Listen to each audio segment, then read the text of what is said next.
আসসালামু আলাইকুম, ওয়েলকাম করছি রিয়াসাদ আজিম। ভিন্ন ধর্ম মতাদর্শী যারা শুনছেন সবার প্রতি আন্তরিক কৃতজ্ঞতা।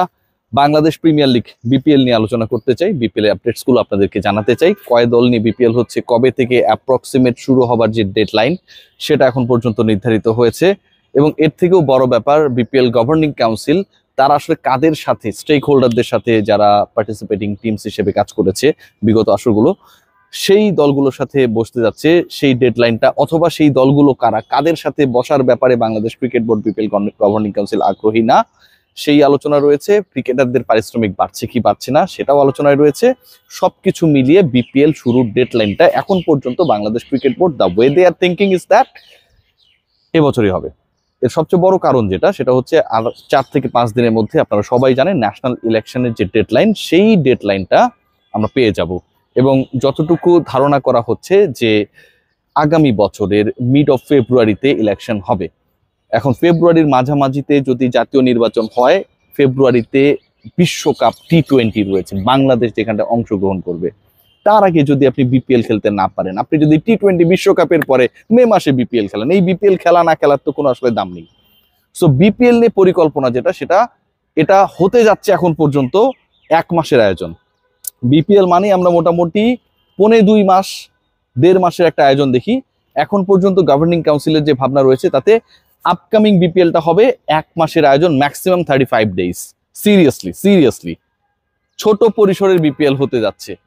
And upcoming BPL A the number of teams will be only 5, maximum 6। পরের বিপিএল এ দল কমছে, বিপিএল এর পরের এডিশনে দল কমছে, এবং দল কমার কারণে নাম্বার অফ প্লেইং ডেজও কমে যাচ্ছে। যেই 5টা বা 6টা দল নিয়ে বিপিএল অনুষ্ঠিত হবে, সেই দলগুলো প্রদানের যে কর্মকাণ্ড সেটা আগামী 1 মাসের মধ্যেই শুরু হয়ে যাবে। এবং বিপিএল ম্যানেজমেন্ট করবে হচ্ছে বিদেশি প্রতিষ্ঠান, বাংলাদেশের কেউ না। বাইরের পরামর্শক, বাইরের যে ইন্টারন্যাশনাল ফ্র্যাঞ্চাইজ লিগগুলো হয়, আমরা দেখি রিনাউন্ড ফ্র্যাঞ্চাইজ লিগগুলো হয়, সেগুলো আসলে যে স্টাইলে, যে মডেলে হয়, যেভাবে ফ্র্যাঞ্চাইজিগুলো ক্রিকেটারদের সাথে কমিউনিকেশনস করে, ওই পার্টিকুলার বোর্ডের সাথে কমিউনিকেশনস করে, ডিউস এবং অন্য যে ইস্যুসগুলো রয়েছে সেগুলো যেভাবে সেটেলমেন্ট করে, বাংলাদেশ ক্রিকেট বোর্ড স্মার্টলি সেই ওয়েতেই যাচ্ছে। দল কেন কমছে তার অন্যতম কারণ হচ্ছে অধিকাংশ ক্ষেত্রেই অধিক দল নিয়ে বিপিএল করতে গিয়ে ক্রিকেটাররা পারিশ্রমিক পায় না। Bangladesh cricket board properly franchise fee থেকে শুরু করে তাদের যে ডিউস গুলো রয়েছে সেগুলো পায় না। সো আলটিমেটলি 5টা দল নিয়ে আপকামিং বিপিএল করার পরিকল্পনা গভর্নিং কাউন্সিলের, এবং সেটা যদি হয় 30 দিনের মধ্যেই বিপিএল শুরু হয়ে যাবে এবং শেষ হয়ে যাবে। যেই ডেডলাইনে বিপিএল হতে যাচ্ছে সেটা হচ্ছে নভেম্বরের লাস্ট উইক, ম্যাক্সিমাম ডিসেম্বরের ফার্স্ট উইক। নভেম্বরের লাস্ট উইক অর ডিসেম্বরের ফার্স্ট উইক থেকে জানুয়ারি 15 মধ্যে ন্যাশনাল ইলেকশনের অন্তত 1 মাস আগে বিপিএল শেষ করতে চায় গভর্নিং কাউন্সিল। এবারের বিপিএল, আপকামিং বিপিএল হবে 3 ভেন্যুতেই, ঢাকা, চট্টগ্রাম, সিলেট। এর বাইরে ভেন্যু বাড়ার কোনো সম্ভাবনা নেই। বিপিএল গভর্নিং কাউন্সিল তাদের যে স্টেক হোল্ডার, মানে আগে যে দলগুলো বিপিএল এ পার্টিসিপেট করেছিল তাদের সবার সাথে তো চুক্তি শেষ হয়ে গেছে, নতুন করে চুক্তি হবে 4-5 বছরের যে চুক্তিটা হবে। এর আগে এই নিউজটা আমি আপনাদেরকে দিয়েছিলাম। সেই চুক্তি করার আগে আগের যে যারা বেটার ফ্র্যাঞ্চাইজ, যারা প্রপারলি পেমেন্ট গুলো করেছিল, সেই দলগুলোকে তারা এখানটায় ইনভাইট করে তাদের মতামত জানতে চাইছে বা চাইবে। This is one of the part. এবং সেখানটা মাত্র 2টা দলের সাথে বিপিএল গভর্নিং কাউন্সিল তারা এখন পর্যন্ত, আমি যতটুকু জানতে পেরেছি, যে দে আর কনভিন্সড যে এই দলগুলোর সাথে বসা যেতে পারে। সেই 2টা দলের একটা হচ্ছে রংপুর রাইডার্স আর একটা হচ্ছে ফরচুন বরিশাল। বাকি যে টিমস গুলো রয়েছে তারা ডাক পাবে কি পাবে না এটা এখনো ঝুলছে।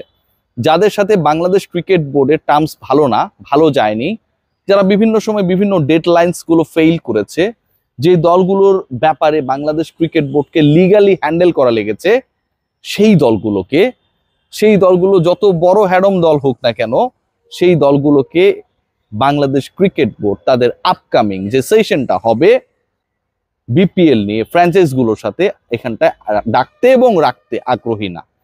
আলোচনা যতটুকু শোনা যাচ্ছে, এখানটায় ইম্পর্টেন্ট টিম হিসেবে অথবা রেসপেক্টেড টিম হিসেবে 2টা দলকে এখন পর্যন্ত তারা ভেবে রেখেছে, এর বাইরেও সংখ্যাটা বাড়তে পারে। সো আপকামিং বিপিএল এ যেহেতু নাম্বার অফ টিমস কমে যাবে, নাম্বার অফ প্লেইং ডেজ কমে যাবে, ক্রিকেটারদের পারিশ্রমিকের অবস্থাটা কি হবে? যতটুকু আমার কাছে জানা রয়েছে যে ক্রিকেটারদের পারিশ্রমিক আলটিমেটলি ইনক্রিজড হবে। এটার মূল কারণ যেটা, সেটা হচ্ছে দেখেন, নাম্বার অফ টিমস যখন কমবে, কোয়ালিটি ক্রিকেটার যারা, সেই কোয়ালিটি ক্রিকেটারদেরকে নিয়ে টানাটানিটাও বাড়বে। বেশি দল যখন হয়ে যায় তখন একটা হয় কি, যে যেমন তাসকিন আহমেদের কথা বলতে পারেন, সব সময় this guy is very much unlucky to have a good team. এবং তাসকিনের মতো বাংলাদেশ ক্রিকেট বোর্ডের সর্বোচ্চ স্যালারি স্ট্রাকচার বিলং করে যে ক্রিকেটার, তিনি বিপিএল এ পারিশ্রমিক ঠিকভাবে পান না। তার দলের মালিক প্রপারলি হোটেল বিল দিতে পারে নাই। তার দলকে এমন ম্যাচেস খেলা লেগেছিল যেখানটায় কোনো বিদেশি খেলে নাই। ফ্র্যাঞ্চাইজ লিগের ইতিহাসে এটা একটা বিরল ঘটনা। সো হোয়াই এই ঘটনাগুলো ঘটবে? আপকামিং বিপিএল এ বিদেশি ফ্র্যাঞ্চাইজকে আমন্ত্রণ জানানোর অথবা তাদের এক্সপ্রেশন অফ ইন্টারেস্ট যদি পায় বাংলাদেশ ক্রিকেট বোর্ড, তাদের ইনভলভমেন্ট নিয়ে দে আর ভেরি মাচ ইন্টারেস্টেড। এবং সেটা যদি হয়, লোকাল পাঁচটার সাথে ইন্টারন্যাশনাল ফ্র্যাঞ্চাইজ হিসেবে যারা বিভিন্ন সময় কাজ করেছে তাদের একটা অ্যাড হবে, নাম্বার অফ টিমস 6টা হবে, বাট 6-এর বেশি আপকামিং বিপিএল এ দল সংখ্যা হচ্ছে না। সো সাম আপ যদি করি, what is going to happen? প্রথম কথা যেটা, পরের বিপিএল এ 5টা দল থাকবে, এখন পর্যন্ত ম্যাক্সিমাম 6। পরের বিপিএল এ রংপুর এবং বরিশাল ছাড়া বাকি দলগুলোর যে ফিনান্সিয়াল স্ট্রাকচার, তাদের যে ডিউস সেটেলমেন্ট, সবকিছু নিয়েই বাংলাদেশ ক্রিকেট বোর্ডের মধ্যে একটা অস্বস্তি রয়েছে। পরের বিপিএল এ যাদের ব্যাপারে বাংলাদেশ ক্রিকেট বোর্ড বিভিন্ন সময় বিভিন্ন লিগ্যাল ইকুয়েশনসে গেছে, বিভিন্ন লিগ্যাল অ্যাকশনসে গেছে, তাদের ব্যাপারে তারা ইন্টারেস্টেড না, তারা কোনো ধরনের বদনাম নিতে চায় না এখানটায়। পরের BPL before the national election হবে। ইলেকশনের ডেডলাইন এখন পর্যন্ত মনে করা হচ্ছে যে ভালোবাসা দিবসের আগে পরে, মিড অফ ফেব্রুয়ারি। সেটা যদি হয়, বিপিএল শুরু হবে নভেম্বরের লাস্ট উইক ও ডিসেম্বরের ফার্স্ট উইকে, এবং জানুয়ারি 15-এর মধ্যে সেটা শেষ হয়ে যাবে।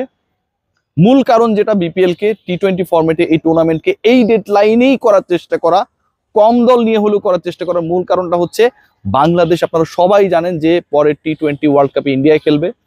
তার আগে মেগা প্রিপারেশনস এর এই একটা জায়গায় একটা স্লটই বাংলাদেশের কাছে রয়েছে। যদি টি20 বিশ্বকাপের পরে বিপিএল হয় তাহলে সেটা কোনো মাইনে রাখবে না এখানটায়। ওভারঅল সবকিছু মিলিয়ে ক্রিকেটারদের পারিশ্রমিক বাড়ার একটা বড় সম্ভাবনা রয়েছে। সো এবারের বিপিএল অকশন হবে কিনা সেটাও একটা বড় আলোচনার বিষয়। যতটুকু জানা যাচ্ছে বা মনে হচ্ছে, আপকামিং বিপিএল এ দলগুলোকে সরাসরি ক্রিকেটার চুজ করার যে ক্ষমতা, বলা হয়েছে যে আইপিএল ছাড়া আসলে অন্য কোনো ফ্র্যাঞ্চাইজ লিগে এরকম মেগা কোনো অপশন হয় না। সো সেই ফর্মুলায় যদি বাংলাদেশ ক্রিকেট বোর্ড যায়, যেহেতু অনেক কিছু এখানটায় নতুন হচ্ছে, তাহলে আপকামিং বিপিএল এ অকশন রেগুলারলি আমরা যে ব্যাপারটাকে দেখেছি, যে কাস্টমটাকে আমাকে দেখেছি, সেটা নাও হতে পারে। So BPL is on. BPL এবছরই শুরু হবে, বিশ্বকাপের আগে হবে, ন্যাশনাল ইলেকশনের আগে হবে, কম দল নিয়ে হবে, কম সময়ের মধ্যে হবে, 1 মাসের মধ্যে হয়তো শেষও হয়ে যাবে। সবাই ভালো থাকবেন, টেক গ্রেট কেয়ার। বিপিএল এর এই আপডেটগুলো আপনাদেরকে জানিয়ে দিলাম আমার পেজ এবং চ্যানেল থেকে।